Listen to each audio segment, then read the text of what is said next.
मित्रों, हर इंसान के जीवन में ऐसा समय आता है जब सब कुछ धुंधला लगने लगता है।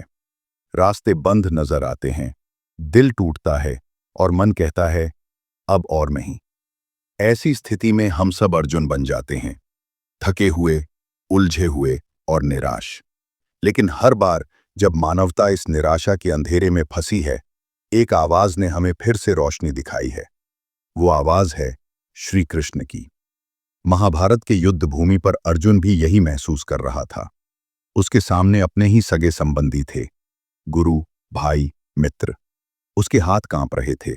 उसने कहा, हे केशव, मैं अपने भाइयों से युद्ध नहीं कर सकता। मेरे मन में भय और दया दोनों हैं। तब श्री कृष्ण मुस्कुराए और उन्होंने वो ज्ञान दिया जो केवल अर्जुन के नहीं बल्कि हम सबके जीवन का मार्गदर्शन बन गया। भगवत गीता। कृष्ण ने कहा, हे अर्जुन, ये शरीर नश्वर है परंतु आत्मा अमर है। जो जन्म को जानता है वो मृत्यु से नहीं डरता। ये गीता का पहला और अमूल्य उपदेश है। कठिन समय में जब हम खोए हुए महसूस करते हैं तो याद रखो, तुम्हारे भीतर की आत्मा असीम शक्ति का स्रोत है। जो तूफान बाहर उठता है उससे बड़ा तूफान तुम्हारे अंदर की दृढ़ता है। कृष्ण आगे कहते हैं, कर्म कर, परिणाम की चिंता मत कर। तेरा अधिकार केवल कर्म करने में है, फल पर नहीं।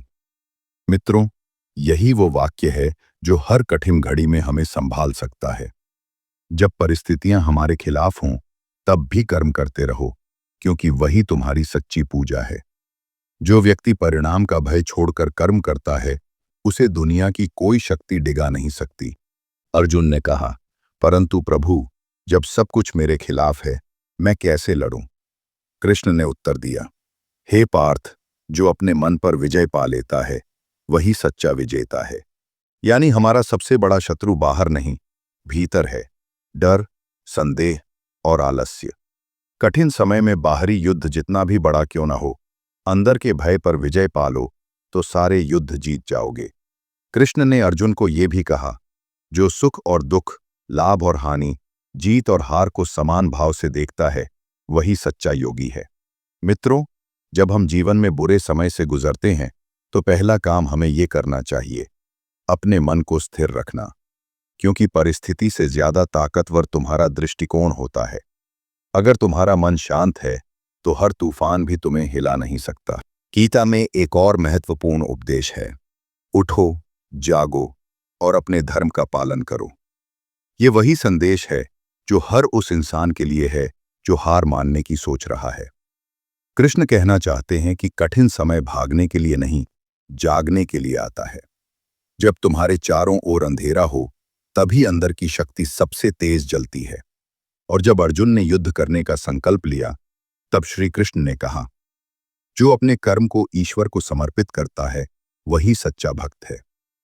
कठिन समय में हमें ये याद रखना चाहिए कि हर कार्य को भक्ति बना दो। अगर तुम्हारा मन सही है तो हर संघर्ष साधना बन जाता है। अगर तुम्हारा दृष्टिकोण दिव्यता से जुड़ा है तो कोई हार स्थायी नहीं रहती।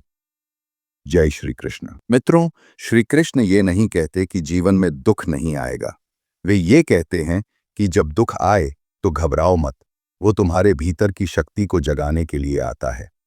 अगर अर्जुन युद्ध से भाग जाता तो महाभारत अधूरी रह जाती। उसी तरह अगर तुम कठिनाइयों से भाग जाओगे तो तुम्हारा जीवन भी अधूरा रह जाएगा। इसलिए जब जीवन कठिन हो तो याद करो कृष्ण के शब्द, हे अर्जुन, तू अपने कर्म से पीछे मत हट।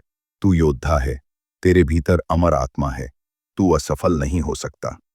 ये वाक्य केवल इतिहास के पन्नों में नहीं बल्कि आज हर उस दिल में जीवित हैं जो हार के बाद भी उठने का साहस रखता है।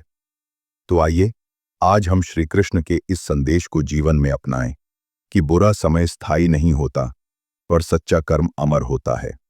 कठिनाइयां हमें तोड़ने नहीं बल्कि मजबूत बनाने आती हैं। और जब भी मन कांपे तो गीता की वो आवाज याद करो, उठो अर्जुन, तू सोने के लिए नहीं, जग को प्रेरित करने के लिए जन्मा है।